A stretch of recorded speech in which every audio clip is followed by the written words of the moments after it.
بانیان اور ذمہ داران اعظم بیت المال ٹرسٹ،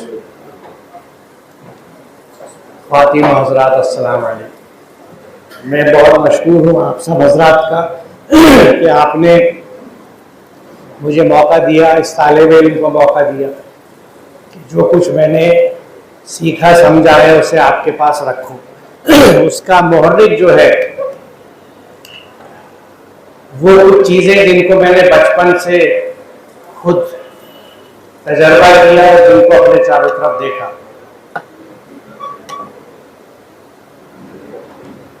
اور انہی چیزوں نے وہ میرے محرکات بنے مجھے قرآن کی طرف لانے کے لیے۔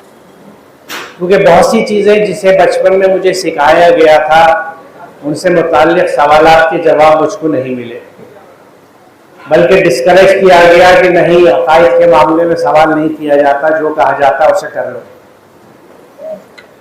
اب اللہ کا بڑا کرم ہے کہ اس نے ہم سب کے خمیر میں یہ مزاج رکھا ہے کہ ہم سوال کرتے ہیں، کہ سوال کرنا حضرت ابراہیم کی سنت ہے، اور جب اللہ سے سوال کیا جا سکتا ہے تو سب سے کیا جا سکتا ہے۔ حضرت ابراہیم نے اللہ سے سوال کیا تھا کہ تو بتا دے مردوں کو کیسے زندہ کرے، تو اللہ تعالیٰ نے فرمایا کہ ابراہیم کیا تو ایمان نہیں رکھتا؟ کہا ایمان تو رکھتا ہوں، دل کا اطمینان چاہیے۔ اب دیکھیے اس گفتگو کے اس سے کیا ہم سیکھ رہے ہیں اور کیا سیکھ سکتے ہیں۔ تو اللہ تعالیٰ نے مثالوں کی مدد سے سمجھایا کہ یہ کیا چیز ہے، کیسے مردوں کو زندہ کیا جائے۔ اس لیے سوال کرنا سنت ابراہیم، اور سوال کرنے والوں کو مثالوں سے سمجھا کے اس کے دل کو مطمئن کرنا سنت اللہ ہے۔ یہ اللہ کے سمجھانے کا طریقہ ہے۔ یہ طلبہ اور اساتذہ دونوں کے لیے بہت بڑی گائیڈ لائن ہے اسی قرآن کے اندر، جس کو ہماری اکثریت لپیٹ کے بند کر کے اوپر رکھ دیتی ہے اور اس کو اس کی تکریم سمجھتی ہے، تعظیم سمجھتی ہے کہ نیچے آ گیا تو پتہ نہیں کیا ہو جائے گا۔ ہماری زندگی میں وہ اتنا نیچے جا چکا ہے کہ عمیق گہرائیوں میں طاقت نسیاں ہو گیا، کسی کو نہیں پتا کیا ہوا۔ آج کا موضوع جو ہے میرا ہم سب کے لیے، تو اس کے دو رخ ہیں، ہم سب کے لیے اور ہم سب کے لیے۔ ہم سب کے لیے کیا ہے؟ وہ یہ ہے کہ اے نبی، ہم نے سب انسانوں کے لیے کتاب برحق تم پہ نازل کر دی ہے۔ اب جو سیدھا راستہ اختیار کرے گا اپنے لیے کرے گا، جو بھٹکے گا اس کے بھٹکنے کا وبال اسی پر ہوگا، تم ان کے ذمہ دار نہیں۔ دو بنیادی نکات، یہ کتاب سب انسانوں کے لیے ہے۔ پتہ نہیں کس طرح سے ڈاؤن دا لائن ایک تاریخی غلطی ہم سے ہی ہوئی کہ ہم نے اس کتاب کو اپنی کتاب ڈکلیئر کرا۔ قرآن کہیں پہ یہ نہیں کہتا کہ یہ مسلمانوں کی کتاب ہے، بلکہ یہ مسلمان بننے والوں کے لیے ہدایت نامہ ہے، جو مسلمان بننا چاہتا ہے۔ ہمیں اپنی کتاب ڈکلیئر کرنے سے نقصان یہ ہوا کہ قدرتی ایک باعث، ایک تعصب ڈیولپ ہو جاتا ہے کہ دوسرے کی دھرم گرنتھ ہے، ہم کیوں پڑھیں؟ یہ تو مسلمانوں کی کتاب ہے، ہم کیوں پڑھیں؟ تو یہ کتاب، قرآن خود یہ بات کہتا ہے، یہ سب انسانوں کے لیے ہدایت ہے۔ دوسری بات یہ ہے کہ رسول کا کام اور رسول کی امت کا کام اس کے پیغام کو لوگوں تک احسن طریقے سے پہنچا دینا۔ اس کے بعد کون سنتا ہے کون نہیں سنتا، اس کی ذمہ داری، کون عمل کرتا ہے نہیں کرتا، نہ نبی پہ تھی نہ بات کے ان لوگوں پہ ہے جو یہ کوشش کرتے ہیں کہ اس قرآن کو لوگوں تک پہنچائیں، اور اس کا احسن طریقہ اور سنت طریقہ جو ہے وہ عمل کے ساتھ پہنچانے کا ہے۔ ہم تو بہت آسان چیز کرتے ہیں، تقریر کر کے یا تحریر لکھ کے۔ رسول اللہ کی تمام تبلیغ بالعمل تھی۔ آپ کے معاملات، آپ کی ذات، آپ کا کردار بذات خود قرآن تھا۔ He was Quran in action, مجسم قرآن تھے، اور وہی تبلیغ تھی جس سے لوگ متاثر ہوتے تھے۔ ہم لوگ کیا فی الحال آسان نسخے چل رہے ہیں کہ تحریر اور تقریر سے تبلیغ کا کام ہوتا ہے۔ دوسری آیت جو اس سلسلے کی ہے وہ بنیاد ہے۔ بنیاد ہے شہادت، گواہی، کلمہ، جس سے ہم اللہ کی وحدانیت کا اور رسول اللہ صلی اللہ علیہ وسلم کی رسالت کا اقرار کرتے ہیں۔ اس کا پہلا حصہ جو ہے لا الہ الا اللہ، اس پہ میں توجہ چاہوں گا آپ کی کہ یہ انکار سے شروع ہوتا ہے۔ It starts with negation. لا الہ, کوئی اللہ نہیں ہے, الا اللہ, سوائے اللہ کے. یہ دو مراحل ہیں ان لوگوں کے لیے جو ایمان لے کے آتے ہیں. پہلا مرحلہ لا الہ, کوئی اور اللہ نہیں ہے, یعنی ہماری زندگی میں جتنے اللہ میاں ہیں پہلے ان کو ہٹاؤ. میں ایک ٹیچر ہوں, اس لیے اکثر یہ مثال دیتا ہوں کہ جب ہم کلاس میں جاتے ہیں تو پہلے بلیک بورڈ کو صاف کرتے ہیں پھر لکھتے ہیں. آپ ہوٹل میں جاتے ہیں, ریسٹورینٹ میں, تو پہلے آپ کی ٹیبل صاف کی جاتی ہے پھر وہ لگائی جاتی ہے. تو ذہن جب تک صاف نہیں ہوں گے چھوٹے اللہوں سے, اللہ میاں کی استھاپنا نہیں ہوگی. الا اللہ کا مرحلہ لا الہ کے بعد, لا الہ کے مرحلے سے گزرنے کے بعد الا اللہ آتا ہے. ابھی اللہ کے علاوہ جو چھوٹے اللہ میاں ہماری زندگیوں میں ہیں, جن کا اکثر ہمیں احساس نہیں ہوتا, بڑا زور ہوتا ہے شرک پہ. ابھی بھی بات ہوئی کہ کوئی اللہ کے ساتھ کسی کو شریک نہیں کریں گے, لیکن یہ تمام چھوٹے اللہ میاں کی موجودگی میں بات ہوتی ہے ہماری اکثریت کے. تو ان چھوٹے اللہ میاں میں سب سے بڑا اللہ کون سا ہے؟ چھوٹے اللہ میاں میں سب سے بڑا اللہ کون سا ہے؟ اس کا جواب بھی ہم قرآن سے ہی دیکھتے ہیں. کیا تم نے اسے دیکھا جس نے اپنے خواہش نفس کو اپنا خدا بنا لیا؟ اسی لیے سورہ سے لکھا ہے. کیا تم ایسے شخص کو راہ راست پر لانے کا ذمہ لے سکتے ہو؟ کیا تم سمجھتے ہو ان میں سے اکثر لوگ سنتے اور سمجھتے ہیں یہ تو جانوروں کی طرح ہیں, بلکہ ان سے بھی غیر. یعنی چھوٹے اللہ میاں میں سب سے بڑا اللہ میاں کیا ہے؟ میری خواہشات, میرا نفس, میرا تو جی چاہ رہا ہے میں تو یوں کروں گا. دیکھنا ہمارے بیٹے کی شادی تو بڑی دھوم دھام سے ہونی چاہیے, لوگ یاد رکھیں کہ کیا کھانا کھایا تھا, لوگ یاد رکھیں کہ کیسی شان تھی, کیسی رونق تھی, کس جگہ پہ ہوا تھا. یہاں سے لے کے وہ تمام چیزیں جس میں میری وہ تمام خواہشات کہ میرا گھر کیسا ہو. یہ تو باقاعدہ ایڈورٹیزمنٹ میں نے دیکھے کہ ایک address to be identified with, یعنی ایک ایسا پتہ جس کو آپ لکھ کے ایک فخر محسوس کریں گے کہ میں اس علاقے کا رہنے والا ہوں. یہ تحریک ڈالی جاتی ہے ذہنوں میں کہ آپ کا پتہ ایسا ہو کہ دیکھنے والے ہو اچھا مطمئن ہو گئے. مکان پہ آئیے تو گیرج کتنا بڑا, کتنی گاڑیوں اور کون سی آڈی یا مرسی ہے کہ نہیں ہے, ڈرائنگ روم کتنا بڑا, کتنا سجا ہوا, کتنی سجاوٹیں وغیرہ وغیرہ. تو یہ وہ چیزیں ہیں جس کی خواہش ہوتی ہے, اور اس کے لیے ہماری اکثریت بچوں کی تعلیم اس لیے حاصل کرتی ہے کہ 5 فگر سیلریز لیں گے اور بہت اچھا سا مکان بنا کے اچھی زندگی گزاریں. تو یہ جو نفس ہے, اس کے علاوہ بہت ساری چیزیں ہیں, کہنے کی ضرورت نہیں ہے, خود تجزیہ کر لیجیے اپنی زندگی میں. آج تک کوئی بھی صاحب مجھ سمیت کبھی اگر وقت ملے آپ کو اپنے موبائل فون سے بچے تو تھوڑی دیر بیٹھ کے سوچیے گا کہ صرف ایک دن سوچ لی کہ آج میں نے صبح سے شام تک کتنے کام اپنی مرضی سے کیے اور کتنے اللہ کی مرضی سے کیے. پہلا اس میں آبسٹیکل, پہلی رکاوٹ یہ آئے گی کہ اللہ کی مرضی سے میں نے یہ کیا کام کیا مجھے تو پتہ ہی نہیں, کیونکہ مجھے اللہ کی مرضی اور اللہ کے احکامات اور اللہ کا حکم اور قانون تو پتہ ہی نہیں, کیونکہ میں نے تو ناظرہ پڑھا تھا. اور مجھے خوب یاد ہے میں اتنا بڑا ہو گیا تھا کہ وہ دعوت بڑی زوردار ہوئی تھی میرے قرآن کے مکمل ہونے کی, اور بسم اللہ کی دعوت بھی بہت بڑی ہوئی تھی, اور سب نے اعلان کر دیا تھا کہ میرے بچے نے قرآن ختم کر لیا. تو واقعی ختم کر دیا, ختم اللہ علی قلوبہم, یہ وہ والی ختم ہو گئی. کیونکہ جس نے نہ سمجھا نہ سمجھایا تو اسے کیا پتا. یہ چھوٹا سا بچہ بیٹھا ہے, اگر اس نے قرآن پڑھا ہوگا تو اسے نہیں پتا کہ یہ بقرہ کا مین تھیم کیا ہے, کون سے 5 اجزاء ہیں بنیادی جن کی بنیاد پہ ہم اپنے آپ کو مسلمان کہتے ہیں. قصور اس کا نہیں ہے, ان والدین کا ہے جنہوں نے اس کو قرآن سمجھا کے نہیں پڑھایا. تو یہ ایک بہت بڑا پیراڈاکس ہے, ایک معمہ ہے جس کا حل مجھے آج تک نہیں ملا, کہ جو بیچارے کچھ ناواقف ہیں, کچھ نہیں جانتے, کوئی علم ان تک نہیں گیا, وہ بنا سمجھے پڑھے تو پڑھے. یہ پڑھے لکھے لوگ, سمجھدار لوگ, وہ بنا سمجھے پڑھتے ہوئے نہیں احساس نہیں ہوتا کہ ہم پڑھ رہے ہیں اور کہہ رہے ہیں پڑھ رہے ہیں, جبکہ پڑھنے میں سمجھنا شامل ہے. تو مجھے آج تک لغت میں ایسا لفظ نہیں ملا جس کو میں یہ کہہ سکوں کہ بنا سمجھا پڑھنے کو کیا کہتے ہیں. میں سمجھتا ہوں شاید اسے ناظرہ کہتے ہیں. اور دلچسپ بات کیا ہے کہ ہم سب متفق ہیں یہ کتاب ہدایت ہے، سے بک آف گائیڈنس، پھر بھی ہم سمجھ کے نہیں پڑھتے. ہمیں ایک چیز ملتی ہے جو بڑی اہم ہے کہ یہ آیت خدا کو ڈیفائن کرتی ہے. خدا کون ہے؟ وہ نہیں جس کی تسبیح ہم پڑھتے ہیں، خدا وہ ہے جس کی اتباع کرتے ہیں. آپ جس کی اتباع کرتے ہیں، جس کو فالو کرتے ہیں، جس کے پیچھے چلتے ہیں، آپ کا خدا وہ ہے، میرا خدا وہ ہے.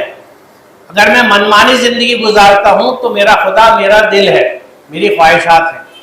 اگر میں بڑوں کے کہنے پہ، خاندان کے کہنے پہ، رسم و رواج پہ، سوسائٹی کے سوشل پریشرز کے تحت زندگی گزارتا ہوں تو یہ سب میرے خدا ہیں. اور جب تک لا الہ کے مرحلے سے نہیں گزروں گا الا اللہ سے.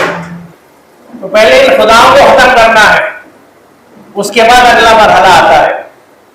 اور جیسا اس آیت میں واضح ہے کہ ایسے لوگوں کو کوئی ہدایت نہیں دے سکتا. ایسا مطلب نہیں ہے کہ جو نفس کی زندگی خواہشات کی گزارتا ہو اس کے لیے ہدایت کے دروازے بند ہو گئے. اس کے لیے قرآن کا ایک فارمولہ ہے، تابو اسلحوں کا، کہ توبہ کر کے اپنی اصلاح کرنے اللہ کے احکامات پہ آ جائے تو اس کے بعد ایک دوسرا سسٹم شروع ہو جاتا ہے. میں اتنی عمر میں پہنچنے کے بعد آج مجھے احساس ہو کہ مجھے قرآن سمجھ کے پڑھنا چاہیے تھا اور اس پہ عمل کرنا چاہیے تھا، تو میں جب سے نیت کر کے یہ کام شروع کر دوں گا، قرآن کو سمجھوں گا اور جو مجھے حکم اس میں ملتا ہے وہ میں کام کروں گا، تو میں تقوی کے راستے پہ آ گیا، کیونکہ اللہ کے احکامات پہ چلنے لگا. ناظرہ کی بھی اہمیت ہے، تجوید کی بھی اہمیت ہے، قرأت کی بھی اہمیت ہے، حفظ کی بھی اہمیت ہے، لیکن خود قرآن جس چیز کا حکم دے رہا ہے وہ کہاں ہے؟ آیات پہ غور. کون سے ادارے ہیں جہاں آیات پہ غور کیا جا رہا ہے؟ سخت بات کہہ رہا ہوں لیکن یہ حقیقت ہے، اور اب بھی اگر ہم نہیں سمجھے اور اپنی روش نہیں بدلی تو مزید انتظار کریں جب تک کہ اللہ کا حکم آ جائے. اگر مال ہے بہت زیادہ تو وہ بڑی بڑی عمارتیں بنا کے اور حاذا من فضل ربی کی تفصیل لگانے کے لیے نہیں ہے. ہاں یقیناً یہ تیرے رب کا فضل تھا لیکن اس لیے نہیں آیا تھا. تم محل بنا لو اور اللہ میاں کا حق ادا کیا، تختی لگا دی اوپر حاذا من فضل ربی. جس طرح نکاح میں سنتی کارڈ پہ لکھ دیتے ہیں اور تمام سنت اور قرآن کے خلاف طریقوں سے اس شادی کو انجام دیا جاتا ہے. ہر چیز کی اہمیت ہے، نماز کی، جماعت کی، تکبیر اولیٰ کی، لیکن صرف کیا یہی دین ہے، یہی اسلام ہے؟ ربی میں اور رواں ربی کی رفتار بڑھنے والا مہینہ آ رہا ہے ابھی تراویح میں. کس رفتار سے ایک دن دوڑے گا معاف کیجیے گا، لیکن میری آبزرویشن سے، میری سمجھ ہے، دل پہ لگتی ہو تو معافی چاہوں گا، لیکن حقیقت اپنی جگہ ہے. کیا سمجھ رہے ہیں، کیا پڑھ رہے ہیں، ضرور سنیے لیکن سمجھ کے سنیے، عمل کریں نا. اس مہینے میں تو عمل کر لیں جس کو قرآن کا مہینہ کہا جاتا ہے. جو تراویح میں پڑھا دن بھر گھر میں آ کے ترجمے سے سمجھ لیجیے. دین کا مفہوم قانون اور اطاعت دونوں ہے، تو اللہ کے وہ قوانین جو پوری کائنات میں کام کرتے ہیں ان کا مطالعہ، ان کا علم حاصل کرنا کیوں کر دین سے باہر ہو گیا. اب جو قرآن دیکھنے کو کہہ رہا ہے، ہم کہہ رہے ہیں ان کے بارے میں علم حاصل کرنا تو ہے ہی نہیں. خواہشات کے پیچھے چلو یا اللہ کے احکامات پہ چلو. کھلی چھوٹ ہے، جو جی جائے کر لو، لیکن یاد رکھنا کہ جو کرو گے اس کا حساب تمہیں کو دینا ہے اور اس کے اثرات بھی تمہارے اوپر آئیں گے. اس پس منظر میں اعظم بیت المال اور ایسی تمام ایکٹیویٹیز کو غور کیجیے. یہ تو ہر انسان کے لیے حکم ہے. بیت المال کسی خاص ادارہ نہیں ہے، جماعت اسلامی یا سنی جماعت یا اہل حدیث نہیں. علامت مکتبہ فکر کی ازمائش کے اندر ہے مختاری.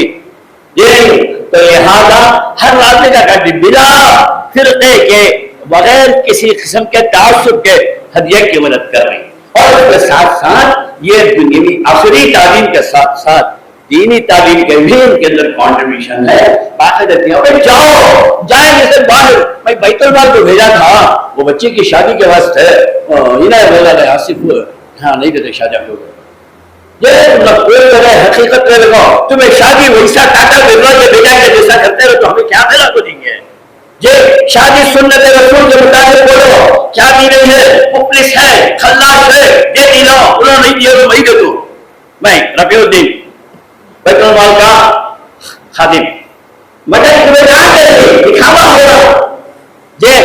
سی پھر بھی دے, جنازے کو بھی دے رہے, لاوارث بیماروں کو بھی دے رہے, تو گئے تو نا.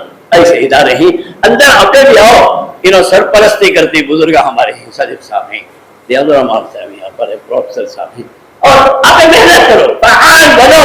دیکھو انہوں زندگی لگا دے. ہم نہیں ملا صاحب, یا ان کا نام نہیں ملا نکال دو, سیکنڈ پروفیسر ریاض, ان کا نام بدل دیا. تو لہٰذا ابھی بھی آؤ, یہ خدمت خلق, یہ کتنا قیامت کے دن کام دے. تو لہٰذا میں آپ تمام حضرات سے درخواست کروں گا, رمضان کے یہ قریب آپ کو ایک مہینہ پہلے ہمیں کرتے تھے, اپنے کو معلوم رہے گا کلا مندر کے اندر, میں بنگلور سٹی جامع مسجد کے ریاض الرحمان صاحب, ہم دونوں کو خالد بلاتے تھے, کرتے تھے. آج بھی world record Mysore record, world record گہنے ہی بینگل سے, یہ تمہارا براسلیٹ ہے, مانگٹیلے ہی بہتر ہی رکھتے تو ایگزیبیشن تو نہیں کرتے ہیں, مگر جو دیے ہے وہ محبت آدم بیت المال کی, کس سے بھی کیا بھی محبت تھی نا, ہمیں کیا کرے, ہم نے نہیں دیے بیت المال کو. اچھا ہی اور تاخرات کے اندر آپ دیکھتے رہیں گے, یہ نوجوانوں میں 5 تاخرات ہمیں 5 آدمیوں کو الگ الگ اصول کرتی, لیکن بیت المال کی اصولی کو ایک ریکارڈ ہے Guinness book of world record میں. تو لہٰذا یہ للہیت کا نتیجہ ہوتا ہے, خلوص کا نتیجہ ہوتا ہے. کبھی آپ کو پوچھ سکتی کہ کہاں خرچہ کرے, کتنا خرچہ کرے, کیسا. یہ بیت المال پوری پبلک کا, پوری میسور والوں کا بیت المال ہے. ممبر حیا تو ایک, نہیں رہا تو دو, کوئی فرق نہیں پڑتا اس سے. لہٰذا ادارہ ہے, بدنام کرنے کی کوشش نہ کرو. یہ کچھ نہیں دیے تو کم از کم خاموش کرو, ان کی قربانیوں کو قبول کرو. ایک دن ایسا بھی آ سکتا ہے, دیکھ رہے ہیں آپ حالات کیسے ہی باہر ہے. تمہارے بھی بچوں کا آئندہ, ہمیں پیسے والے ہی نہیں, ہمیشہ پیسے والے ہوتے نہیں, غریب ہمیشہ نہیں رہتا. تلکل ایام نداولها بین الناس, پھرتے رہتا ہے, یہ چکر ہے یہ. لہٰذا ہمیں پیسہ والے رکھو کرو, دوسروں کا درد اور غم بانٹنے کا دوسرا نام بیت المال ہے. یہ 50 سالہ جشن نہیں ہے, تاریخ ہے. یہ 50 سالہ داستان نہیں ہے, تہذیب ہے. یہ 50 سالہ دور نہیں ہے, عمل ہے. اور یہ 50 سالہ نام و نمود نہیں ہے, ایک کردار ہے جو جاری رہے گا, باقی رہے گا. اور ان کا کردار یوں بولتا رہے گا کہ علامہ اقبال نے کہا تھا کہ گما آباد ہستی میں یقین مرد مسلمہ کا, گما آباد ہستی میں یقین مرد مسلمہ کا, بیاباں کی شب تاریخ میں قندیل رہبانی. یہی مقصود فطرت ہے, یہی رمز مسلمانی, اخوت کی جہانگیری, محبت کی فراوانی. بتانے رنگ خوں کو توڑ کر ملت میں گم ہوگا, نہ تورانی رہے باقی, نہ ایرانی نہ افغانی. جب سے یہ سفر شروع ہوا, 10 روپے سے لے کر کے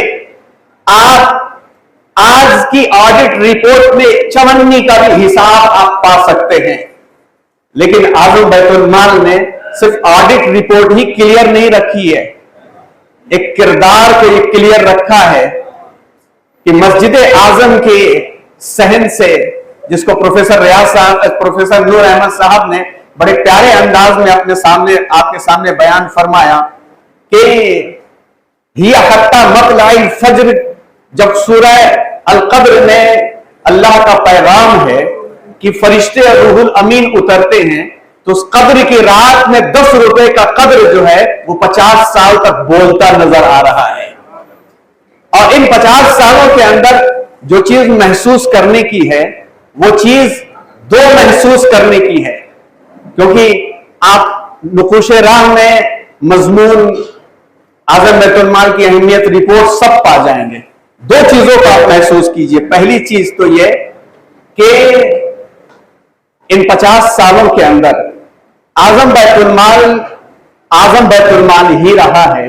نہ وہاں پہ کسی کا مسلک پتا چلا ہے, نہ کسی کی ذات وہاں پہ پتا چلی ہے, نہ کسی کا وہاں مزاج پتا چلا ہے. سب کا مزاج ہوا سماکم المسلمین ہی رہا ہے. کہ اللہ نے مسلمان نام رکھا ہے تو مسلمان کا کردار اعظم بیت المال کی پرانی بوسیدہ کرسیوں پہ ہی نظر آتا ہے.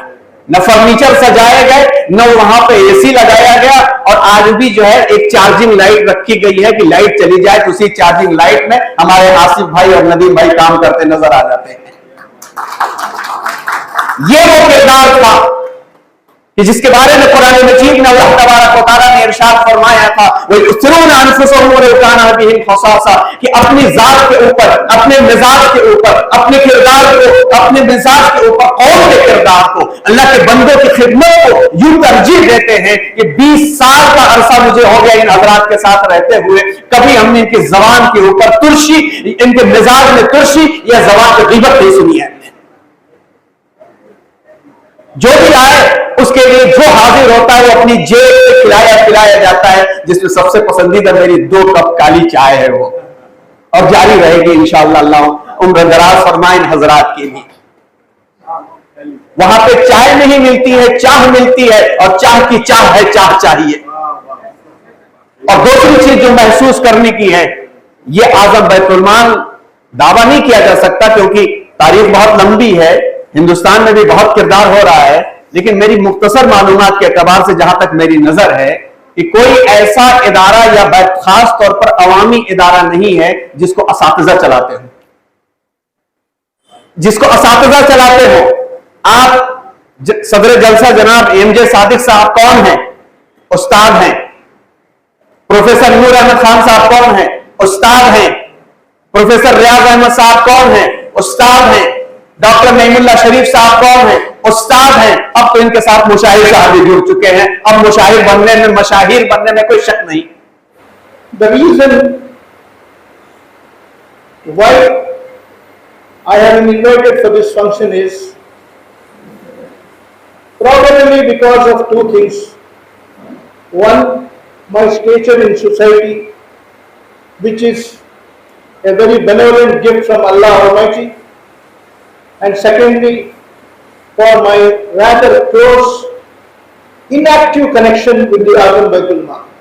My father was an active member, but I have been a supporter, a well-wisher, a very compassionate person towards the activities of the Baitul Mal, but I have not been a direct participant in its functioning, and that is why I am here. And today morning, when I was all dressed and ready to go for the first function of the day, my wife reminded me. She said, the first function you talk whatever you want, but please remember that the second function is a serious function of the Baitul Mal. But still I ventured to talk on a lighter note because this is my nature. I feel too many serious speakers, too many serious speeches make you a little fatigued. So you need to have a few lighter moments also. I'm sure you'll all agree. The Azam Baitul Mal of Mysore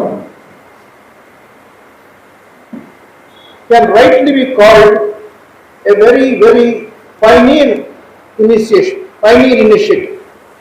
Because 50 years ago when this was born, was the time when not many organizations like this existed. There were a couple of organizations in Bangalore which were doing similar work, but if my memory serves me right, and if I am not wrong, I think there was no such organization in Mysore. Am I right? This was the first systematic organization created to do the kind of work that it's doing today. And establishing this was not a very great feat perhaps. We established so many things. We established so many idaras, so many organizations. But the most important thing is to see whether they are functioning, whether they are surviving, whether they are alive and existent and active. And that the Azam Baitul Mal is, in spite of 50 years of its march. Very few organizations can boast about this, and this is something I have put in my message in the magazine also that you are going to read.